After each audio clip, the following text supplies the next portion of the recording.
We are looking at how to pronounce the name of this single malt Scotch whisky. We're going to be looking at how to say more interesting and often unclear whisky names as well, so make sure to stay tuned and consider subscribing for more learning. This one is from the island of Islay.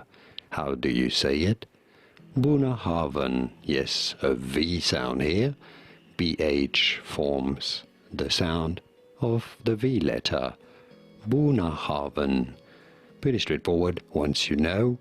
Bunnahabhain Islay single malt Scotch whisky, and now you know. Did you get this? Was this any helpful? Let me know in the comments and by using the like button. Thank you kindly for your support. More videos on how to pronounce more delicious malt, well, not always single malt, but Scotch whisky names at least, whose pronunciations aren't obvious. I'll see you there to learn more. Thanks for watching.